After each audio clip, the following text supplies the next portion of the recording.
Hey friends, welcome back to my channel. I am Jaleesa Reeds. This is your space for all things Black books, real life, and everything in between. And today is officially the first day of summer. And I'm 37. So when I was in high school, I think this actually started in middle school. At the end of the school year, they would hand us a summer reading list and we had to read the books on that list. Sometimes there was homework. In high school, we had to write papers. I remember one summer, the book was Life of Pi. The way it took me all 3 months of summer to read that book, I hated that book. I don't even know what my paper said. I don't think I got a good grade on it. That is not even really the point. Nonetheless, because it is summer, I built a summer reading list for myself. And I'm really, if you have seen my previous videos, I've really been thinking about what I actually want my reading to feel like. And it just feels like summer is a good time to really change those habits that I spoke about changing. Okay. So I wanted to share the list of the books that I have. There will be 10 books, and yeah, let's just get into it. So I put a lot of thought when I was building this list. I wanted to challenge myself with the books that I'm reading. So there are some that are really heavy. There are two nonfiction books, and I am not a nonfiction girly. There are some that are historical, some from current times. There's some that I know is going to take me a while to get through. There's some that I know they're going to immediately grab me and kind of hold on to me. But I did set some parameters. So the first thing, they're all physicals, which I'm really, really nervous about because me and holding a book, I don't know. I'm a little nervous because I have not held a physical book in so long. Carpal tunnel, it changes things. Also, they had to be written by women. So every single book that I will be reading from this list is written by a Black woman. Some of them are heavy, some of them are soft. I'm just ready to get started. So let me tell you the books that I'll be reading. The first book on my list is Iola, Leroy by Frances Ellen Watkins Harper. Do y'all know I had never even heard of this book until earlier this year? Shout out to Beverly Jenkins. She mentioned this book in an essay talking about the origin of Black romance. Y'all know I'm a romance girly. And she said this was really kind of one of the first Black romances that was out there. It was also the first novel published by a Black woman. So I'm really excited to get into Iola Leroy. This is the cover so y'all can see what it looks like. The next is a nonfiction choice. It is Black and Blues by Imani Perry. This is talking about the history of the color blue and Black people. Y'all know slaves used to be on the indigo farms. That's why slaves' hands were indigo and their feet were indigo. And I've just heard really good things about it. I think that this is a book that's going to stretch me a bit, but I also feel like it's going to teach me a lot. And I think that is what I'm most excited about. I do love the color blue. And so learning about its connection to Black people, I don't know. That's just something my inner nerd is really excited about that. Book number 3 terrifies me. I've read it before. Okay. I love the author. She is one of the greats. Beloved by Toni Morrison. Okay. The book, it scares me. The first time I read Beloved, it just really went over my head. And I was like, maybe I'll watch the movie. And then I watched the movie and I was like, I don't think this is what I read. When I read it, it was too much for my brain at the moment to really figure out and kind of work through. It's a terrifying book for me just because of that first experience, but I'm actually looking forward to really getting into it and seeing how I receive it now. And also, if you know of any companion texts to read along with Beloved, please drop them in the comments, honey. Okay, because I need them. I need them bad. Next, this is actually a reread, but I'm switching up the way I'm reading it. The Love Songs of W.E.B. Du Bois. This is a masterpiece of a book.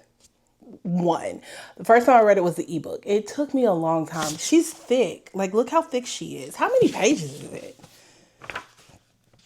Hold on, these are acknowledgments. It is almost 800 pages, ain't it? Yeah, it's 780 something pages. What Honorée did with this book is quite spectacular.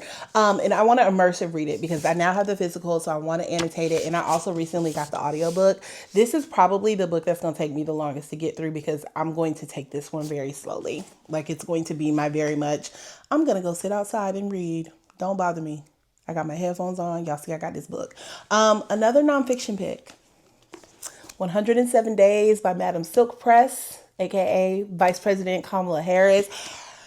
What she did in 107 days is fascinating to me. I was on the other side of it because I'm a voter. I was heavily involved.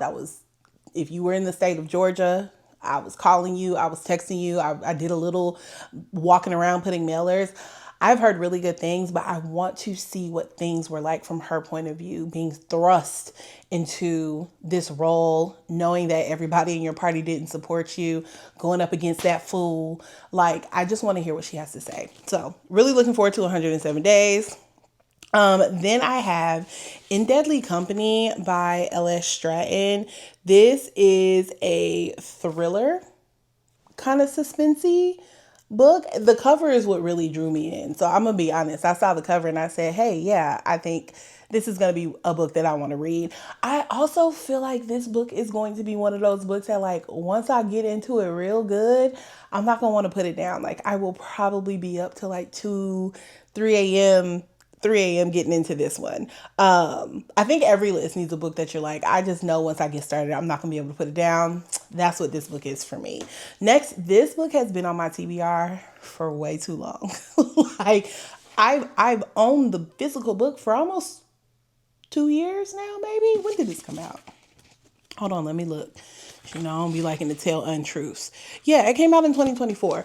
The book is Grown Women by Sarai Johnson.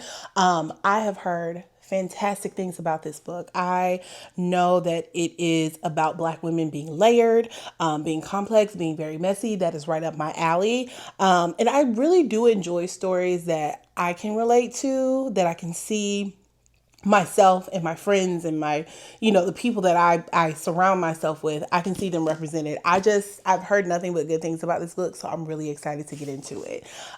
Next is Nola and Baldwin. This is an arc. This book comes out in November of 2026. This is by Donna Hill. I love Donna Hill. I've been reading Donna Hill since I was a kid. I actually am not sure if this is technically a romance because y'all know romance books have to end in a happily ever after. I know it is giving historical. It says that on the back of the book, it says, their eyes were watching God for a new generation craving a romantic finale, a sweeping historical tale that is a journey of the heart and of the times. So, yeah. I'm excited about this one. And I lucked up on getting this arc. I attended the Kennedy Ryan Score tour stop in Atlanta, and the bookstore that was hosting it, one of the employees, she is a fantastic lady, she came out with a box of arcs and she was like, y'all want some arcs? And we were all like, hell yeah. And I saw this in there and I had already told Miss Hill on a previous interview that I wanted to, I was going to ask for an arc. I didn't even have to ask because the art came to me. I love that. I love when that happens. So yeah, I'm definitely looking forward to Nola and Baldwin. I don't know. I feel like it's going to be one of them books that just feels like it's going to change your life. And then next up, another arc is Writer in Residence by Rhonda McKnight. This comes out in September of this year. This is women's fiction. Basically, you have an author who has a life-changing call professionally and then gets a life-changing call personally, and she dips out and goes to this small town. Ain't that what she does?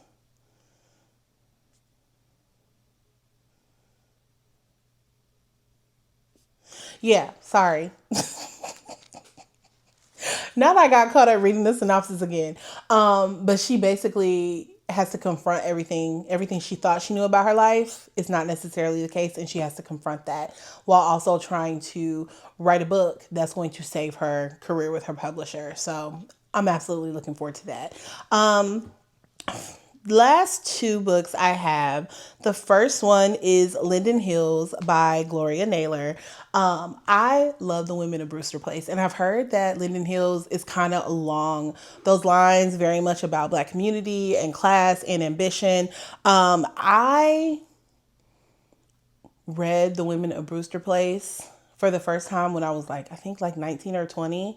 And I thought about that book for years. I don't know why, but I feel like Linden Hills is going to give me kind of that same vibe, if you will. Yeah, and I think that's actually, is that all of them? Iola, Black and Blues, Linden Hills, 3, 4, 5, 6, 7, 8, 9, 10. That is all 10 of the books on my summer reading list. Honestly, like, again, if I look at this list as a whole, it just feels like I'm moving through different versions of Black life. Black life, Black experience. I'm really excited to see how it stretches my mind as a reader. Because I'll be honest, and I've said this before, you know, as a romance reader, romance, I love romance. She's always going to be number one over here. Okay. But as a romance reader, it teaches you empathy, but I know exactly what's coming. Like, I know regardless of what happens between the first page and the second to last page, when we get to the end of that book, it's going to be a happily ever after. And what I've learned a lot while reading genres that are not romance is that happily ever afters do not exist for everybody. And sometimes I've read books and like I get to the end and I'm just like, where's the rest of it? Like, nobody is happy. It's just over. And I kind of enjoy that feeling a little bit. It's weird to say, I know, but I do enjoy it. I also am trying to really slow down this season. I feel like summer is typically a season where like you want to be outside, and like I'm gonna still be outside on somebody's rooftop with a margarita. Don't worry about that. But I just feel like it's also a really good time to like just slow down, to really gear up for the fall and what you want to get done and accomplish. And so I'm hoping that from each of these 10 books that I'm going to read that I learn something, and that again it stretches me. So I just want to make reading has always been fun.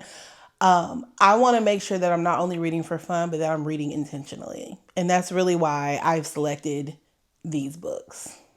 And I do think that once I finish a book, I'm going to come on here and give y'all like a full review about it. Don't quote me though, because I don't know. We going to see. Time is slipping away from me. All right. Anyways, thank you so much for spending some time with me today, friends. I'm really excited to get into these books. I have not decided what book I'm going to start. Actually, let's pick a book now. While we're here, let's pick a book now. And I'm just feeling like I'm going to go with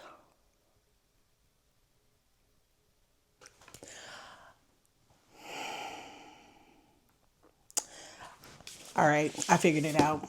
I'll be starting with Grown Women first. So as soon as I finish Grown Women, I will come back and let y'all know. Y'all have a great day. If you enjoyed the video, please make sure you like and subscribe. And let me know what books you're planning to read this summer. I'll talk to y'all later. Bye.